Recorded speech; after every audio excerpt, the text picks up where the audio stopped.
Hello, I'm Victoria. Welcome back to my channel. I am slowly coming to terms with the fact that I struggle with TBRs. I decided not to do the typical TBR for the year video, last year's 25 books I want to read in 2025, because I failed miserably at it. And I also typically fail miserably at my readathon TBRs that I plan out.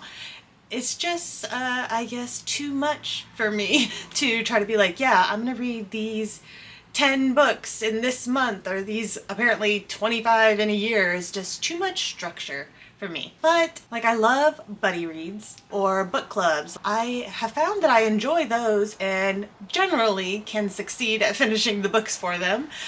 So I'm not sure too much what the difference is, aside from just the fact that I have that direct, like, okay, then I'm gonna get to talk about it thing. That's not really gonna help me with this video, this situation, but I'm hoping that this alteration that I'm making is. So what I'm gonna be doing is I'm not gonna do 26 books that I want to read in 2026. I'm hoping that what I can do is like one book a month. So I looked at different booktubers that I watch and checked out what their favorite books of 2025 were and tried to see if I could find like one for each month, and then that would just hopefully have me reading at least one like amazing book a month. It was surprisingly difficult. I made some like rules for myself, so it had to be their #1 spot, so it could only be people who actually ranked their books, because some people, they did like categories and stuff, like awards, and that wouldn't work for what I was doing. I needed like a top book of the year. So I looked at their top book of the year, and it had to be one that I hadn't read or DNF'd, and it had to be a first book in a series if I hadn't read the series. There is going to be one exception to this later on, but like typically if they read like book 2 or 3 of a series I hadn't started, then I didn't count like their book for like what I was doing. And so this made it really difficult to find 12 people that I could like pick from, and it was either that people were choosing like sequels in series as their favorite book of the year, or it was books that I had already tried. Oh, and I swear like 50% of the videos that I watched, so like specifically fantasy booktube niche, their favorite book of the year seemed to be Blood Over Brighthaven, which I also read in 2025 and I really enjoyed, but it didn't make it to my favorite books of the year. But yeah, I feel like I've been rambling a lot, so we're just gonna get into things. I ranked things kind of in a way where it's like the book that I think is most likely to work for me, to the one that I'm like most nervous about, like unsure if it'll be quite my cup of tea, but I'm still interested in trying it out. So that's how we're doing things. So for the book that I think I am most likely to mesh with, this is Asunder by Kirsten Hall, and this is the favorite book of 2025 for Vanessa Gamu. I want to tell you guys the thing that drew me in before I get into what Goodreads says the book is about, because Vanessa described this book as Tim Burton meets Studio Ghibli with politics and like true slow burn romance. And that's just like everything I need. So when I heard this, I'm like, okay, this is possibly gonna be like a perfect book. But let's see, it says, we choose our own gods here. Karis Eska is a death speaker, locked into an irrevocable compact with Sebaster, a terrifying eldritch entity, 3-faced, 100-winged, unforgiving, who has granted her the ability to communicate with the newly departed. She pays the rent by using her abilities to investigate suspicious deaths around the troubled city she calls home.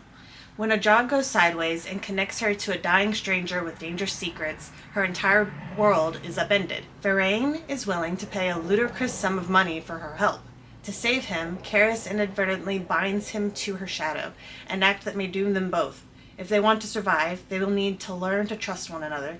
Together, they journey to the heart of a fated empire, all the while haunted by arcane horrors and the unquiet ghosts of their pasts. And all too soon, Karis knows her debts will come due. So on Goodreads, you know, if it's part of a series, normally it'll show like book 1 of whatever, and it's not doing this here, so I think it might be a standalone. I don't know for sure, but I do have like some slight nerves about how strongly romance focused it seems to be. I'm not sure, like, it makes me a little bit nervous, even though I do have good times with romance books sometimes. But like the plot line and Vanessa's description of it makes me like really hopeful. So I'm really excited to try this one out. It's described, like it's categorized as fantasy, horror, and romance, and then like a couple other subcategory things. But yeah, it sounds really good to me. Next, Olivia Brown's favorite book of 2025 was The Conditions of Will by Jessa Hastings. I've talked to y'all about this book before because I think I had it on like a TBR, maybe for like a readathon or something, but I clearly did not get around to it since it's in this list. But yeah, Jessa Hastings, you know, she wrote Magnolia Parks, and I like fell in love with that book. So I am really excited to try reading this book. I'm working to keep my expectations down so that way I don't like risk getting disappointed if it doesn't hold up to the Magnolia Parks books. We'll just have to see. But so this one says, London-based Georgia Carter, professional lie detector and body language savant, has been estranged from her infuriating, close-minded, wealthy South Carolina family. After a falling out years ago, the chasm runs deep between the black sheep, Georgia, and her gay alcoholic brother, and their parents and elder siblings. But when their father dies suddenly, Georgia returns to the States for the funeral, where she comes face to face with Sam Penny, her brother's AA sponsor. Amid the tensions, dramas, and revelations of the family reunion, Georgia and Sam are instantly drawn to each other. However, Georgia's brother also harbors feelings for Sam, and the last thing Georgia wants to do is hurt the only family she's ever really had. When their father's will reveals a surprising bequest to a mysterious stranger, Georgia's ability to read people becomes crucial in unraveling her father's hidden past. The delicate balance within the family teeters, and secrets, both old and new, threaten to push them beyond the breaking point. There are only so many cracks a damaged family can take before it shatters. So it sounds like a lot of family drama and high emotions, and I'm probably gonna cry during this book. It sounds painful, but in a good way, I think. So I'm looking forward to it. The channel Fantasy Inc. chose the series Last Life by Alexei Asachuk as their favorite book of the year, and since they did like the whole series rather than like a specific book in the series, I counted that because I could go with the first book. That might not be exactly accurate for how like their feelings of the series are, like maybe the first one isn't as good as other books in the series, I don't know, but I was running out of options, okay, and this is one I was actually like pretty interested in. So the first book is called Bastard. It says, in a former life, Jack was gifted, meaning he possessed peculiar abilities. If rich folks found themselves in a jam, Jack could use his talents to get them out of it. Where others were sure to fail, Jack's aristocratic clientele could always count on him to finish jobs cleanly, efficiently, and leave no trace, for which his services commanded a hefty fee. But one day, Jack picked a fight with the wrong man, and his old life came to an end. But, as it turned out, his story was far from over.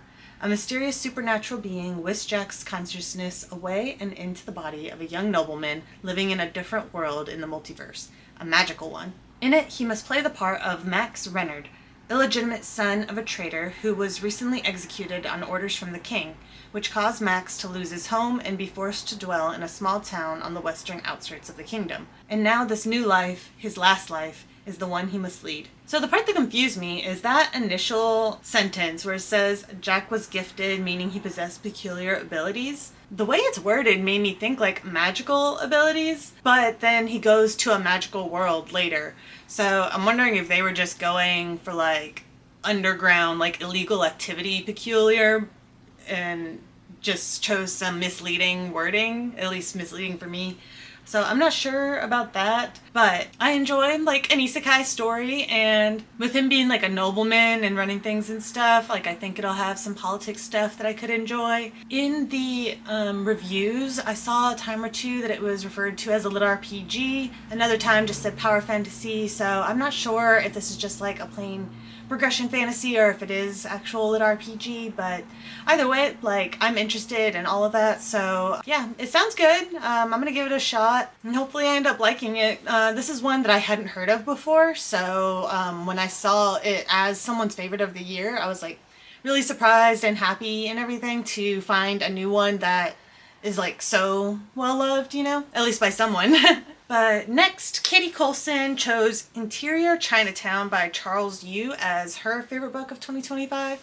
And the premise of this story just sounds so interesting to me. It says, Willis Wu doesn't perceive himself as the protagonist in his own life. He's merely generic Asian man. Sometimes he gets to be background Oriental making a weird face, or even disgraced son, but always he is relegated to a prop.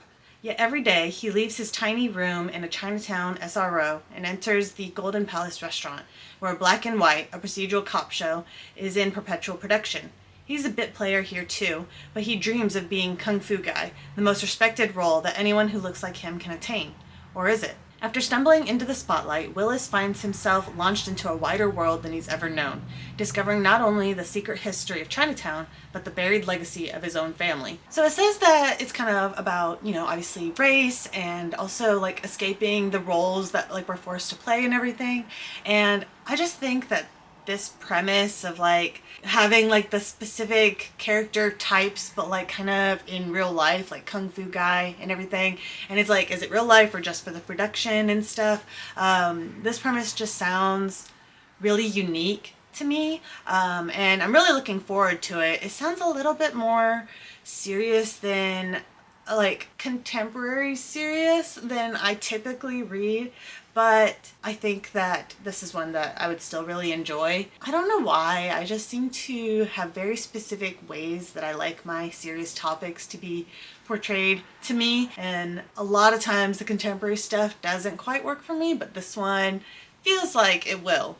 So I guess we'll see, but yeah, I'm optimistic. But up next, Sam Not So Wise chose The Algebraist by Ian M. Banks as his favorite book of 2025, and this is a sci-fi book. You know, I'm trying to start branching out into sci-fi. I think I might be going a little bit too fast and getting a little too optimistic, but this is for the whole year of 2026, this TBR is, so it's not like I need to read them all at once. So I think it'll be okay. But this says, it is 4034. Humanity has made it to the stars. Fasten Talk, a slow seer at the court of the Nesquan dwellers, will be fortunate if he makes it to the end of the year. The Nesquan dwellers inhabit a gas giant on the outskirts of the galaxy, in a system awaiting its wormhole connection to the rest of civilization. In the meantime, they are dismissed as decadents, living in a state of highly developed barbarism, hoarding data without order, hunting their own young, and fighting pointless formal wars.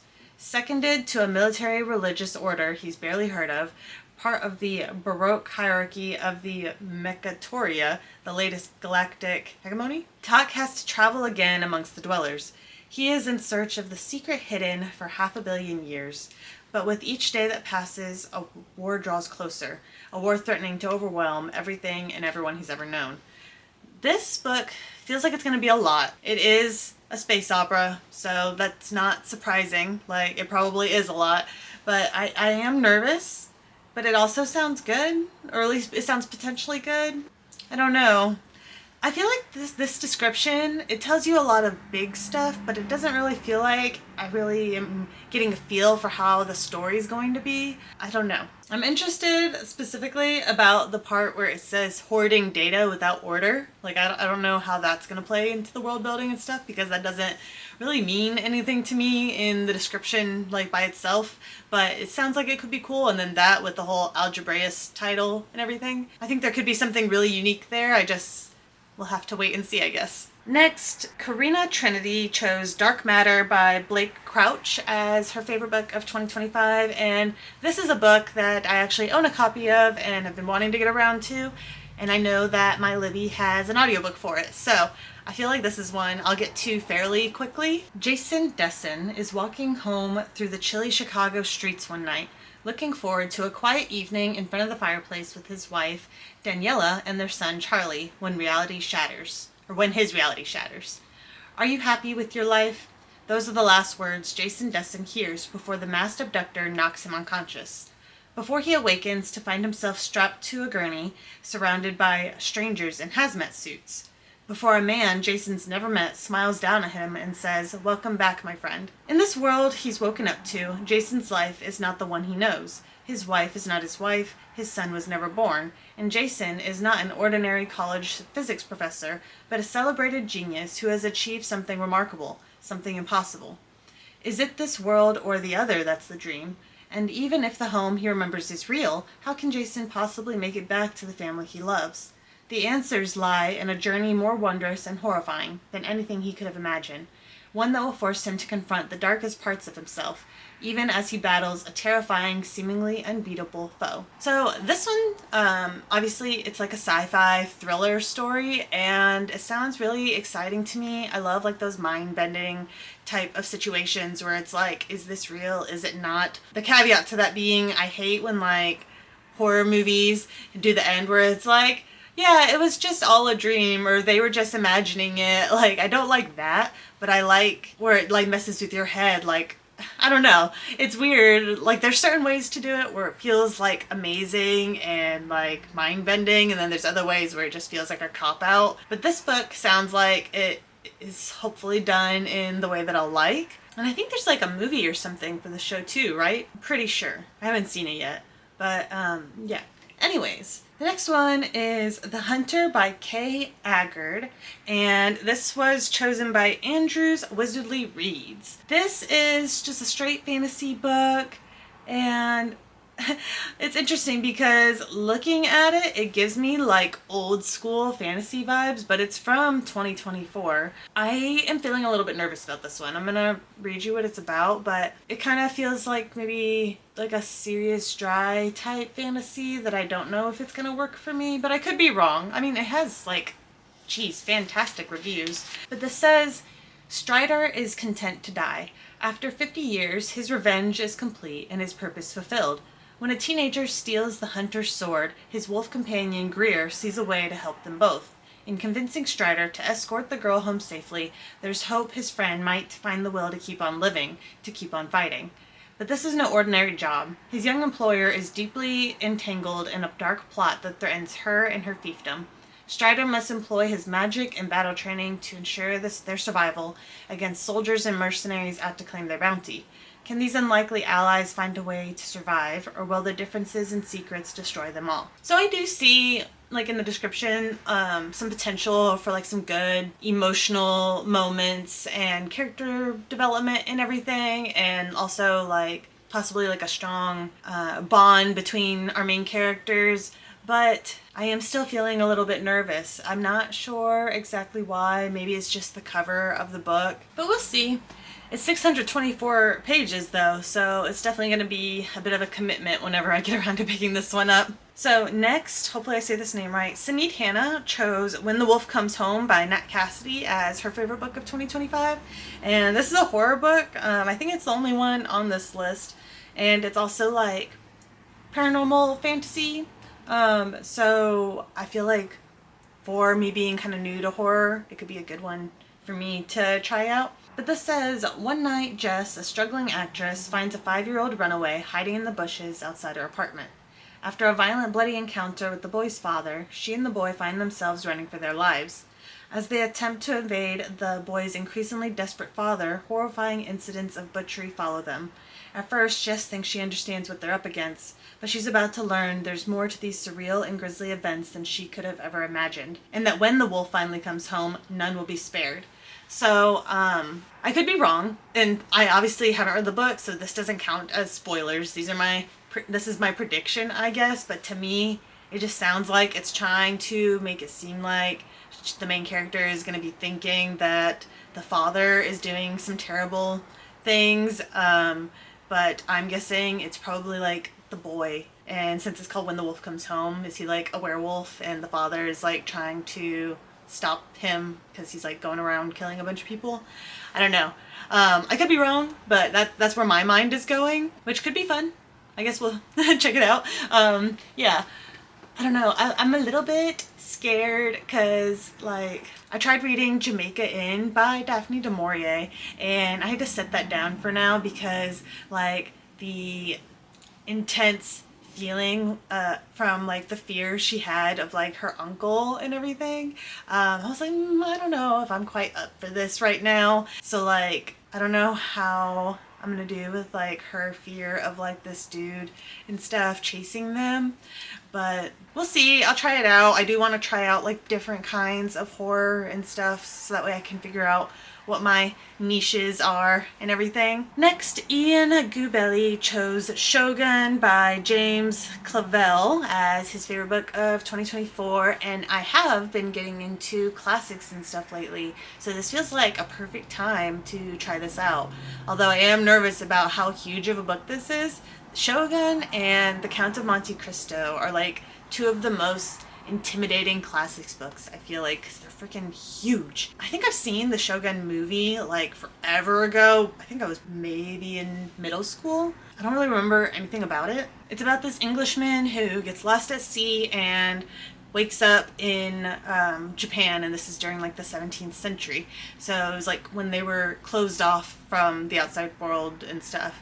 And I guess maybe his like survival there and integrating with like this foreign culture and all this stuff. I don't know too much about what happens from there, but I think from what I've heard, I think it's like a very heavily like character centered story, and it also seems like it'll be pretty emotional. I am for sure going to try this out. I'm not going to beat myself up if I can't make it and end up DNFing this book though, because this is 1152 pages, and the only other book that I think I've read that's that big is like the first book, the Stormlight Archives, and I don't even know for sure if it's even that big. So I'm a little bit nervous, and if I'm enjoying it, cool, I'm gonna read it and I'll finish this like huge book. But if it's going slow for me, I am not gonna push myself to finish an 1100 page book that I'm not enjoying. So we'll just see. But up next, John from the channel Talking Story chose Lonesome Dove by Larry McMurtry. You can tell we're really getting into the ones that I'm like less sure of, because like, can you believe it? I am actually going to try picking up what I'm pretty sure is like my first ever Western. I grew up with like my grandfather watching them and stuff. And even like my entire life, I just could not get into them, where like, even if they were playing, I wouldn't even actually just be watching the show. I would like daydream something else without like, rather than watch the show. I don't know why. It was just not a genre that appealed to me. I'm gonna give this one a shot because like, John from Talking Story, when he was talking about this book, he was just so passionate about it, and it really made me want to love this book. And so I'm gonna try it, and hopefully I end up being a new fan of Westerns, or at least of this book specifically. But there's a small description. It says, journey to the dusty little Texas town of Lonesome Dove and meet an unforgettable assortment of heroes and outlaws, whores and ladies, Indians and settlers. Richly authentic, beautifully written, always dramatic, Lonesome Dove is a book to make us laugh, weep, dream, and remember. John went into some more detail, I guess, about what the book is about. I don't remember exactly what he said, but I'm surprised at how vague this description is. I guess they just really wanted to be like, yeah, this is about the town, you know? And okay, I guess I'll have to figure it out myself. Okay, and then of the books that I chose, like following the rules I created for myself, our final book is The Last Gifts of the Universe by Riley August, and this was the favorite book of 2025 of Danny Dabbles, and this is I'm nervous about this book. It doesn't sound like a bad book, it just sounds like one that won't work for me, but I am going to try it. When the home worlds finally achieved the technology to venture out into the stars, they found a graveyard of dead civilizations.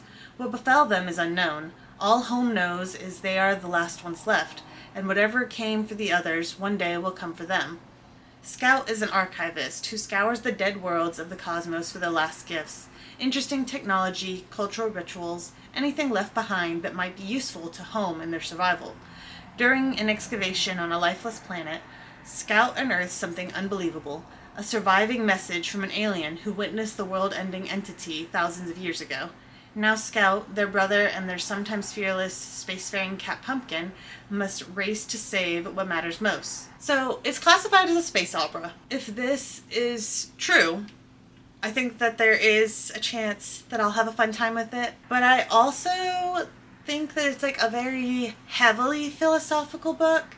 And when that is the case in like slower pace, like more introspective type stories, I can get really bored. But if it's like we're having some philosophical discussion while things are going on connected to it, like actually happening, I can have a good time.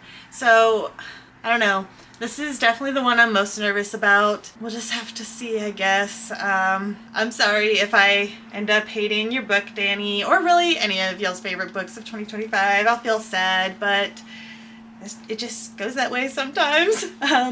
But on to my exception to the rules, I guess. Like I mentioned before, like half the videos, people's favorite book of the year was Blood Over Brighthaven. It was insane how many times I saw that book come up.